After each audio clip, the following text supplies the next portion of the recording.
जो भी यहाँ महेंद्रगढ़ में कोई भी घोषणा कर लो, ये तो ऐसी धरती बना दी कि यहाँ जो भी आता है ना वो ही झूठ बोल के चला जाता है।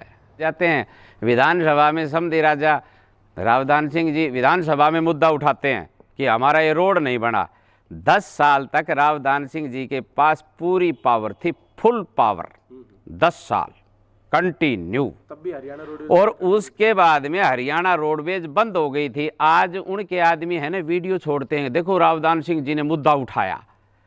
मुद्दा ही उठाने के रह गए, काम करने के नहीं है। काम तो करते हैं ये, पर काम करते हैं सिर्फ अपनी जेब भरने का। भाई शर्मा जी का गला कहाँ काट दिया। हाँ एक बात तो है, कोई ब्राह्मण चुनाव लड़े, राजपूत चुनाव लड़े तो शर्मा जी के आरोप लगाएंगे कि रावदान सिंह जी से पैसे लेकर के ये मेरे को हराने के लिए खड़े हैं। अगर कोई यादव खड़ा हो जाए तो फिर रावदान सिंह जी आरोप लगाएंगे कि ये शर्मा जी से पैसे लेकर के मेरे को हराने के लिए खड़ा है।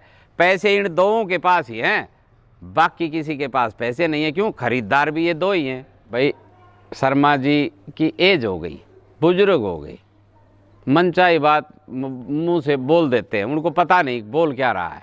क्यों कि 75 के हो गए, बता तो 69 के रहे हैं, पर 75 के हो लिए। 48 का जब ये पहली बार इन्होंने चुनाव लड़ा तो इनका जो डेट ऑफ बर्थ उसमें है वो शायद 24 मार्च का 28 मार्च 1948 है।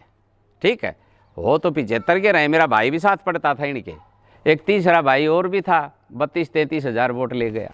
ठीक है, उसको भी अपनी वो उसने एक मिट्टी की छोटी छोटी थैलियाँ बना रखी है, वो बांटता घूम रहा है। और मिट्टी जब डालते हैं, कोई आदमी न्यू कह देने के लिए तेरा सत्यानाश हो गया, मिट्टी डाल दी तेरे ऊपर, उसकी मिट्टी डालते हैं। वो मिट्टी करें तिलक लगाओ, बता के शिव जी का पगा का नीचा की मिट्टी ले आए हो भाई। वो हमारा वो बलवान फौजी बोल तो रहा है, पर उसको सारी बातों का पता नहीं। सारी बातों का तो मेरे को पता है। उम्मीद तो यहाँ जब हो ना, विपक्ष का जो आदमी है, आज विपक्ष में कौन है? रावदान सिंह जी। रावदान सिंह जी बोलते नहीं, वो डरते हैं, और डर का सबको पता है भाई वो क्यों डरता है। जब भी रामविलास जी कभी क्या नाम है चीफ मिनिस्टर से मिलने के लिए जाते हैं या कोई पुरानी फ़ोटो उठा लेते हैं, तो मैं देखता हूँ कई बार सोशल मीडिया के ऊपर कि चीफ मिनिस्टर से शर्मा जी मिलते हुए IMT के बारे में बातचीत करते हुए। तो भाई 8 साल तो इस सरकार को होगी, कितनी बातचीत होंगी इसके बारे में।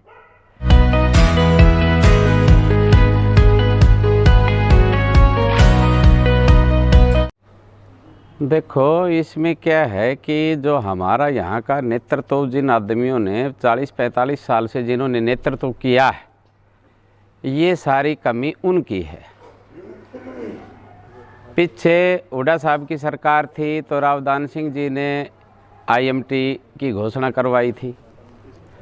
उसके बाद में फिर क्या हुआ है कि BJP की सरकार आई तो रामविलास जी शर्मा ने इसकी घोषणा करवाई, पत्थर लगवाया, चीफ मिनिस्टर को वहाँ पे बुलवाया, परंतु आज तक वो चीज़ बजट में ही नहीं आई है। तो कोई IMT यहाँ पे नहीं है। ये सब झूठी घोषणाएं हैं, झूठी बकवास है। उसके बाद में रही महेंद्रगढ़ के विकास की बात, तो अभी मेरे को थोड़े दिन पहले 3-4 रोज़ पहले नगर पालिका का चेयरमैन मिला था, तो वो कह रहा था कि हमारे पास कोई पैसा ही नहीं है। और जो हमारे BJP के नेता हैं वो कहते हैं कि पैसे की किसी प्रकार की कोई कमी नहीं है। तो महेंद्रगढ़ में विकास कार्य तो आज तक हुआ ही नहीं है। तो अभी जैसे IMT के अगर हम वापस जिक्र करें तो वहाँ जमीन अधिग्रहण की बात एक बार नारनौल में CM साहब आए तब कही गई थी। देखो क्या था, मैं शुरू में जब ये बात चली, जब मैं जिला परिषद का चेयरमैन था, मेरे को सारी बातों का ज्ञान था। मैंने गांव के सरपंच ओमपाल सिंह को, खुडाना के सरपंच को मैंने बता दिया था कि ये सब झूठी बकवास चल रही है, सिर्फ वोटों के चक्कर में ये बातें चली हुई हैं और किसी प्रकार की कोई ऊपर से बात नहीं चली हुई है। चीफ मिनिस्टर को भी बड़ी ज़बरदस्ती से बुलाया गया था कि अगर आप आ जाओगे तो हम जीत जाएंगे, और चीफ मिनिस्टर आने का इच्छुक नहीं था यहाँ पे। देखो, जिस चीज़ का शिलान्यास हो जाए, वहाँ पे जो पत्थर था, आज आप वहाँ पे जाओ, वहाँ कोई पत्थर नहीं है। क्यों? उस पत्थर को तुरंत वहाँ से उखाड़ लिया गया था। जो ही चीफ मिनिस्टर गया, उस डीसी उस समय गरिमा मित्तल थी, उस पत्थर को उसी टाइम उठा करके ले आई थी वो, उस पत्थर को। मतलब आईएमटी नहीं है? नहीं, मतलब ही नहीं है कोई, ये तो टोटली दिखावा था। कोई ज़मीन एक्वायरमेंट नहीं, कोई और कुछ नहीं। अच्छा देखो, सबसे बड़ी बात कि उनके 2 4 5 आदमी हैं। जब भी रामविलास जी कभी क्या नाम है चीफ मिनिस्टर से मिलने के लिए जाते हैं या कोई पुरानी फ़ोटो उठा लेते हैं, तो मैं देखता हूँ कई बार सोशल मीडिया के ऊपर कि चीफ मिनिस्टर से शर्मा जी मिलते हुए आईएमटी के बारे में बातचीत करते हुए। तो भाई 8 साल तो इस सरकार को होगी, कितनी बातचीत होंगी इसके बारे में?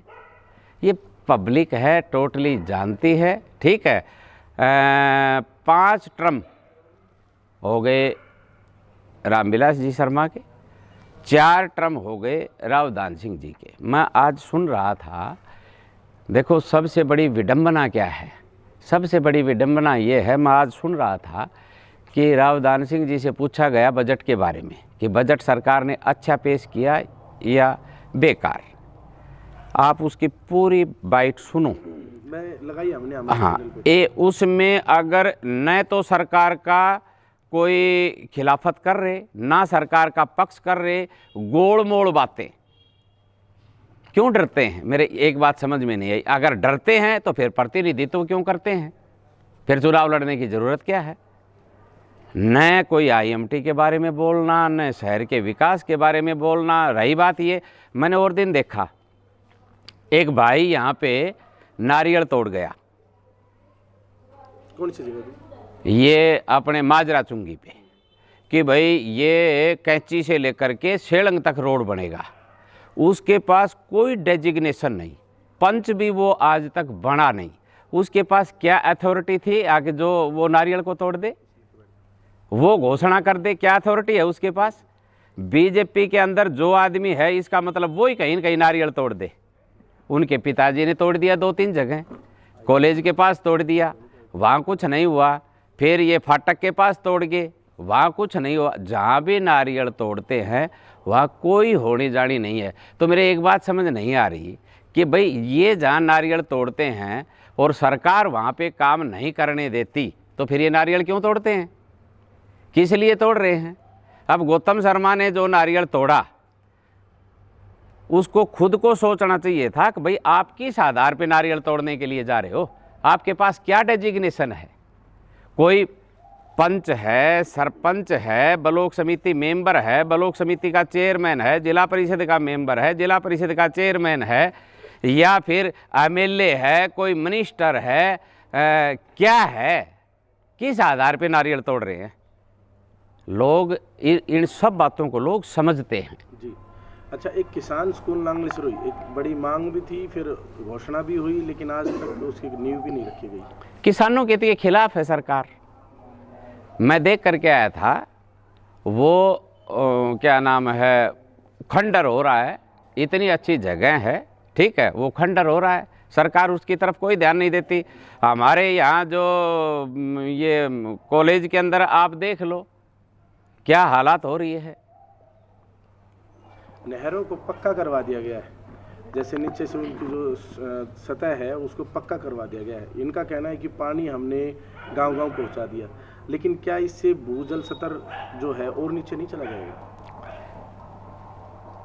जो सीमेंटेड हो गई तो वो क्या है कि धरती में उसकी नमी नहीं जाएगी। धरती में नमी नहीं जाएगी तो इसका मतलब हमारा जो जल स्तर है ट्यूबवेलों का, वो ऊपर नहीं आएगा, वो और नीचे चला जाएगा। आप देखो, हमारे यूनिवर्सिटी के अंदर इतना बड़ा सिस्टम चल रहा है, टोटली ट्यूबवेलों पे चल रहा है। मैं कल मेरे गांव में गया था तो मैंने कहा कि भाई एक बोर करवाएंगे पानी का, तो वो कहने लगे पानी खारा हो गया। मैंने कहा कैसे खारा हो गया? बोले इस यूनिवर्सिटी के अंदर कम से कम भी तो 100 बोर चल रहे हैं। अच्छा, सेंट्रल यूनिवर्सिटी में 100 बोर चल रहे हैं। वहाँ जो भी काम यूनिवर्सिटी के अंदर कोई भी काम हो रहा है, कोई ठेकेदार लगे हुए हैं, पानी बाहर से कोई टैंकर नहीं आता, जहाँ मर्जी वहीं अपना बोरिंग कर लेते हैं और वहीं मोटर पास करके और वो उसको चला लेते हैं। यानी कि वो पानी था ना, वो सारा ऊपर का पानी खत्म हो गया इस इलाके का, नीचे खारा पानी आ गया, रहना दुब्बर हो गया। नहर का कोई प्रबंध नहीं कर रही सरकार कि भाई नहर का पानी यूनिवर्सिटी में आ जाए, कोई प्रबंध नहीं सरकार का। तो कोई अब जब भी जाते हैं बड़ी बड़ी हाँक के आ जाते हैं यूनिवर्सिटी के अंदर, ऐसे ही यूनिवर्सिटी के अंदर वो चमचागिरी करते हैं। महेंद्रगढ़ माधोगढ़ को एक टूरिस्ट प्लेस की तरह डेवलप करने की योजना थी, जिसमें माधोगढ़ पर कुछ हद तक काम हुआ भी, लेकिन महेंद्रगढ़ के जो पुरानी कचहरी के नाम से जो अपना फोर्ट है, अपना किला है, उसमें आज भी पिछले 2-3 सालों से डंडे लगे दिखाई पड़ते हैं, बल्ली लगी दिखाई पड़ती है। देखो क्या था, आप ये मेरे से कहलवाते हो, जब भी कोई बातें कहलवानी हो, वो कोई यहाँ ऐसा सिस्टम या कोई टूरिज़्म या कोई पब्लिक पैलेस बनाने की इनकी वो नहीं थी। वहाँ इनको पत्थर बेचने थे, पहाड़ के बहुत पत्थर, जिस रास्ते से रोड निकला। अब इनको कोई पूछने वाला होना चाहिए कि वो पत्थर पाड़े, उस पहाड़ को तोड़ा, वो पत्थर कहाँ चले गए। गांव ने मांग की, मुंशी राम साहब सरपंच थे, उन्होंने मांग की कि ये पत्थर हमारे गांव को दे दो। वो पत्थर गांव को नहीं दिए गए, वो पत्थर करेसरों पे भेजे गए, और उनके बारे में ठेकेदार से पूछ लिया जाए या किसी से पूछ लिया जाए, हमने 1 रुपये में पत्थर नहीं बेचे, तो फिर तुम पत्थरों को क्यों लेकर के गए। अगर तुमने 1 पैसा नहीं लिया तो वो जो करेसर वाला था वो अपना रिश्तेदार थोड़ी था कि इतने पत्थर उसको आपने फ्री में दे दिए। ठीक, राजावास में जो डैम बनाया है उससे जो पानी जाएगा, उससे भी बहुत सारे पत्थर काटे गए हैं पहाड़ में, जो पाइपलाइन बिछाई है वो तो काट करके, वो तो जो रास्ता था वो काट करके, और इनका काम एक है, ठीक है, कि कोई चीज़ उठाओ बेच दो। तीसरे दिन इनकी वीडियो चलती हैं, तीसरे दिन इनके चल रहे हैं कि भाई इतने करोड़ का घोटाला, इतने करोड़ का सिस्टम। वो तो इनका तो एक काम हो गया, उसके बारे में तो ज़्यादा, एक नाम लेते ही अगला आदमी घोटाला अपने आप बता देता है। जी, आपकी अपनी पार्टी से जो अभय जी हैं उनकी, और एक जो अपने उप मुख्यमंत्री दुष्यंत चौटाला जी हैं, उनकी तीखी बहस भी रही अभी हाल फिलहाल विधानसभा के अंदर। और उप मुख्यमंत्री से संबंधित सवाल ये है कि यहाँ आज से लगभग 1 साल पहले उन्होंने घोषणा की थी, देवीलाल जी जो हैं उनकी प्रतिमा स्थापित करते हुए, कि यहाँ पर ऐसा पार्क बनेगा जो 6 महीने बाद ही लोग देखने आएंगे दूसरे शहरों से। देखो, वो जो भी यहाँ महेंद्रगढ़ में कोई भी घोषणा कर लो, ये तो ऐसी धरती बना दी कि यहाँ जो भी आता है ना वो ही झूठ बोल के चला जाता है। ताऊ देवीलाल जी का सम्मान एक भगवान के समान सम्मान है। आज उनके बराबर में खड़े होकर के झूठ बोल करके चले गए कि इस पार्क में, मैं वो वीडियो में देख रहा था कि ये डिजिटल पार्क होगा, इस पार्क में लाइटें भी विदेशों से आएंगी। वो घोषणा तो मैंने सारी सुनी थी, पर वहाँ तो गधे बैठ रहे हैं। शराबियों का अड्डा बन गया, बिल्कुल ठीक बात है। शराब पीते हैं, उसके ऊपर फेंकते हैं खाली पौवे, ठीक है, उसको कोई देखने वाला नहीं है, और ना ही उसकी कोई उम्मीद अभी नजर आ रही है, क्योंकि किसी भी प्रकार का कोई काम नहीं, उम्मीद नाम का तो महेंद्रगढ़ में खाना ही नहीं है। उम्मीद तो यहाँ जब हो ना, विपक्ष का जो आदमी है, आज विपक्ष में कौन है? रावदान सिंह जी। रावदान सिंह जी बोलते नहीं, वो डरते हैं, और डर का सबको पता है भाई वो क्यों डरता है, ठीक है। एक बार दर्शकों को बताओ ना क्यों डरते हैं। वो डरते इसलिए हैं ना कि इनके बच्चे हैं दोनों के, वो बड़े भारी घोटालों में है, ठीक है। एक का तो अभी चल रहा था थोड़े दिन पहले, भाई चीफ मिनिस्टर का 20% शेयर डाल दिया, फिर बाद में उन्होंने खुद ही वीडियो डालते हैं, ये खुद 1 करोड़ 60 लाख का हमारा मैटर था, और उसमें से हम 80 लाख रुपया वापस भी दिया है। देखो क्या बहादुरी ले रहे हैं इन बातों में ये, और भाई 80 लाख रुपया उसका बाकी रह गया, इसका मतलब तो उसके सही कर रखा था ये काम, ठीक है। तो ये घोटाला, रावदान सिंह तो भाई क्या नाम है, शर्मा जी का रिश्तेदार है। शर्मा जी कहते हैं भाई मेरा समधी है, कि भाई ये अपने राव नरबीर जी की बेटी को रावदान सिंह जी का बेटा ब्याया है, और रामविलास जी कहते हैं कि भाई वो मेरा भाई है, तो ये समधी हो गए। अब समधी एक दूसरे की थोड़ी बोलेंगे, तो वो बोलते नहीं हैं समधी राजा। अब समधी राजा आते हैं, इधर से निकल जाते हैं। विधानसभा में समधी राजा रावदान सिंह जी विधानसभा में मुद्दा उठाते हैं कि हमारा ये रोड नहीं बना। 10 साल तक रावदान सिंह जी के पास पूरी पावर थी, फुल पावर, 10 साल, कंटिन्यू। तब भी हरियाणा रोडवेज और उसके बाद में हरियाणा रोडवेज बंद हो गई थी। आज उनके आदमी है ना वीडियो छोड़ते हैं, देखो रावदान सिंह जी ने मुद्दा उठाया, मुद्दा ही उठाने के रह गए, काम करने के नहीं है। काम तो करते हैं ये, पर काम करते हैं सिर्फ अपनी जेब भरने का। एक तीसरा भाई और भी था, 32-33 हज़ार वोट ले गया, ठीक है। उसको भी अपनी वो उसने एक मिट्टी की छोटी छोटी थैलियां बना रखी है, वो बांटता घूम रहा है।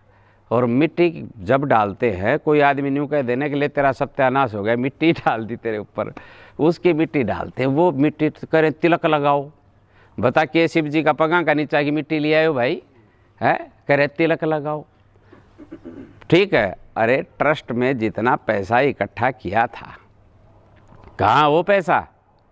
2003 में कितना मोटा पैसा इकट्ठा किया था ट्रस्ट में।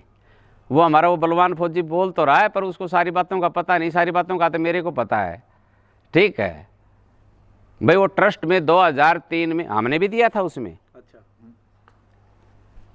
इन्होंने कई करोड़ रुपए इकट्ठा किया था और उसमें हमने भी दिया था चंदा। हम भी इनके साथ थे जब ये कसम खाया करते थे कि मैं राजनीति में नहीं जाऊंगा, मैं राजनीति से बहुत दूर हूँ, ठीक है जी। फिर आज ये क्या कर रहे हैं, जहाँ भी जाते हैं अपनी फ़ोटो लेकर के जाते हैं। अब एक नया मुद्दा उठा रखे है, 62,000 रुपया साहब को पेंशन मिलती है, उसमें 51 हज़ार रुपया बोल रहे हैं। अब ये आ गया कि भाई जिसकी मदर या फादर एक्सपायर हो रखा है उनको 51,000 रुपये का एक लेटर दे रहे हैं। अगर जब ये बच्चा 18 साल का हो जाएगा तो जो बैंक ब्याज बनता है वो पैसा हम देंगे। आज मान लो 5 साल का बच्चा है, उसको लेटर दे दिया, फिर 13 साल बाद में ये क्या दाड़ लेंगे यहाँ पे? अगर किसी को मदद करनी है, मेरे पास, मैंने किसी को मदद करनी है, मेरे पास 2 रुपया है तो मैं उसको 2 रुपया दे दूँ, ठीक है। 18 साल बाद में क्या होगा क्या नहीं होगा, ठीक है। ये कौन सी घोषणा हुई? फिर मान लो 500 घोषणा कर दी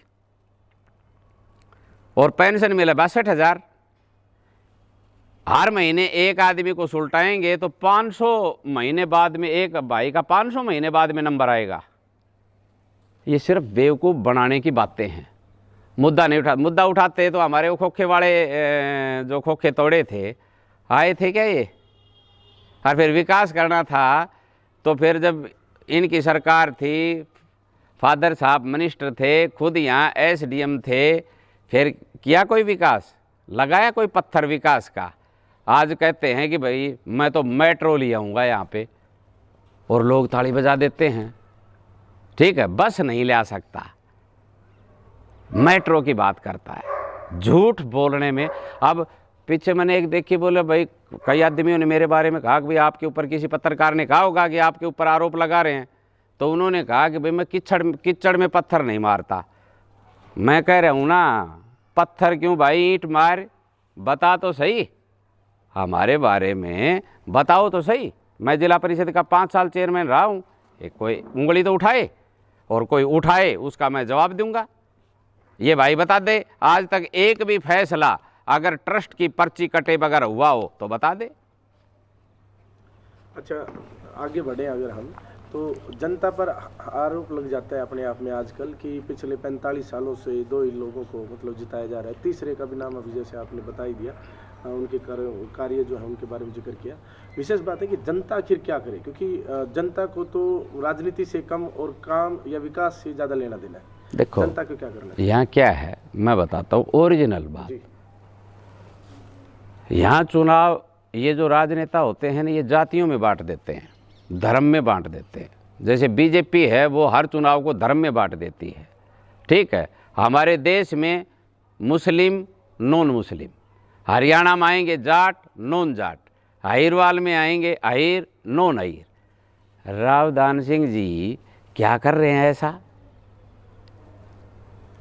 फिर भी विधायक हैं, सिर्फ जाति के आधार पे, ठीक है। शर्मा जी थे, उसने हमारे जो राजपूत, हमारे ब्राह्मण, हमारे खाती, हमारे भाई ये क्या नाम है प्रजापत, और फिर कुछ हमारे इलाके के भाई यादव लोग भी साथ हो गए कि भाई ये चीफ मिनिस्टर बनेगा, ठीक है। क्वालिटी क्या है, किया क्या? एक और विशेष है इसमें कि जैसे कोई भी संबंधित जाति से, जैसे यादव में से उठता है तो ये कह देते हैं कि भाई इनके वोट काटने के लिए खड़े हैं। ब्राह्मण में से उठता है तो ये कह देते हैं इनके काटने के लिए नहीं, अपने यहाँ एक ब्राह्मण सम्मेलन हुआ था थोड़े दिन पहले, जी मैं उसमें बोला नहीं।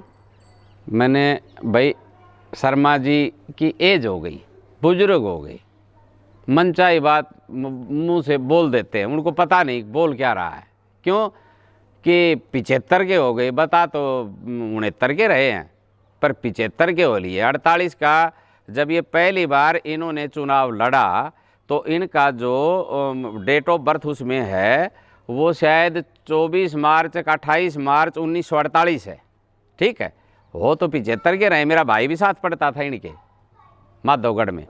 ठीक है, मेरे को तो सारी डेट का पता है, पर ये आई बार एक एक साल कम कर रहे हैं, परंतु वो कम थोड़ी होती है। ऐसे कहने का मतलब ये है कि इन्होंने सिर्फ एक ही बात की है कि आपस में भिड़ाना। ब्राह्मण सम्मेलन के बारे में बता ब्राह्मण सम्मेलन के बारे में बता रहा था। ब्राह्मण सम्मेलन में जब हम थे तो शर्मा जी ने वहाँ 4 बार कहा कि सुरेंद्र कौशिक अपनों का गला काटता है।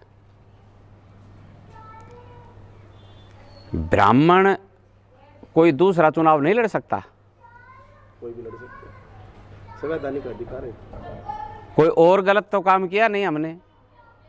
भाई शर्मा जी का गला कहाँ काट दिया? हाँ, एक बात तो है, कोई ब्राह्मण चुनाव लड़े, राजपूत चुनाव लड़े तो शर्मा जी क्या आरोप लगाएंगे कि रावदान सिंह जी से पैसे लेकर के ये मेरे को हराने के लिए खड़े हैं। अगर कोई यादव खड़ा हो जाए तो फिर रावदान सिंह जी आरोप लगाएंगे कि ये शर्मा जी से पैसे लेकर के मेरे को हराने के लिए खड़ा है।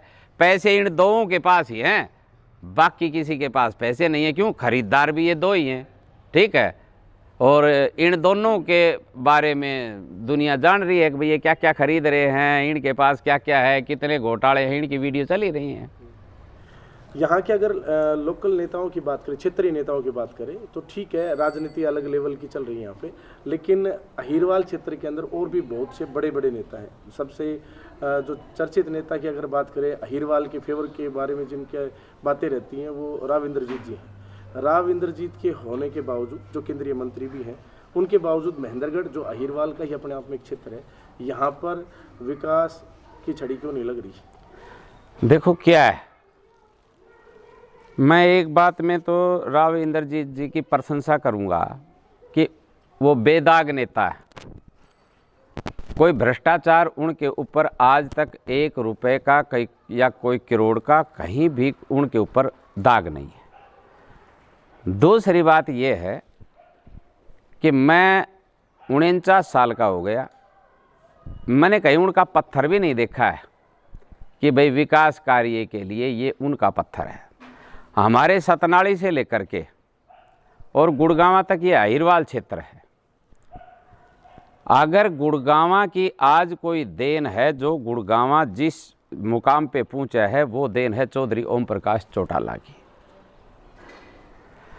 हमारे रेवाड़ी में देख लो, महेंद्रगढ़ में देख लो, हालात खराब है, कोई देखने वाला नहीं है। हाँ, एक बात मैंने सुनी है कि राव इंद्रजीत जी के जितने भी समर्थक हैं वो एक बात की भूरी भूरी प्रशंसा पूरे दिन करते हैं कि राव इंद्रजीत जी कभी झूठ नहीं बोलते। जो आदमी उनके पास काम के लिए जाता है, अगर होने वाला हो तो यस करते हैं, नहीं होने वाला हो तो नो करते हैं। तो मेरे पास एक दिन उनके 2-4 आदमी बैठे थे, तो मैंने उनसे पूछा कि तुम जिस भी आदमी को उनके पास लेकर के जाते हो और वो जाते ही ये कह देते हैं कि नहीं भाई ये काम नहीं होगा, तो मुझे एक बात तो बता दो, उन्होंने कोई हाँ वाला आदमी मिला है आज तक? अगर इस काम के लिए उन्होंने मेरी हाँ कर दी, उन्होंने तो एक सूत्री कार्यक्रम कर दिया, जो भी आए उसको कह दें कि नहीं भाई नहीं होगा। ठीक है, अगर राव इंद्रजीत जी पूरे इस अहिरवाल क्षेत्र में, देखो आज भी हम उनको मानते हैं, आज भी वो बेदाग नेता हैं और पूरा इलाका, पूरी पब्लिक मानती है, परंतु उन्होंने विकास की तरफ कभी देखने का काम उन्होंने नहीं किया। ये मैं बड़ी सूझबूझ से कह रहा हूँ।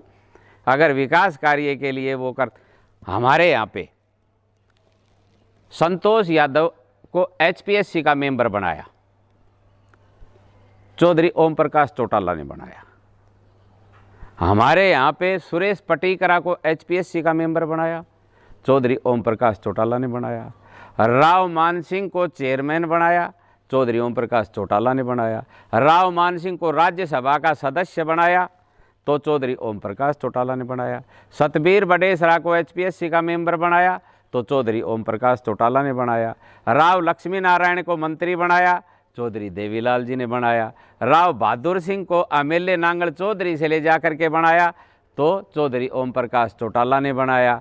मैं कहता हूँ कि ये BJP में भी रहे हैं, कांग्रेस में भी रहे हैं, आज तक कोई HPSC का मेंबर या कोई ऐसी किसी यादव को कोई सम्मान दिलाने का इन्होंने काम किया? कभी नहीं। तो चाहते तो विकास हो सकता था, खूब हो सकता था। चाहते तो देखो राव इंद्रजीत इस इलाके की आन बान शान रही है भी। चाहें तो जितना भी विकास करवा सकते हैं, पर वो चाह क्यों नहीं रहे, वो भाई सरकार उनकी नहीं मानती है या क्यों नहीं चाहते हैं, इस बात का पता नहीं है।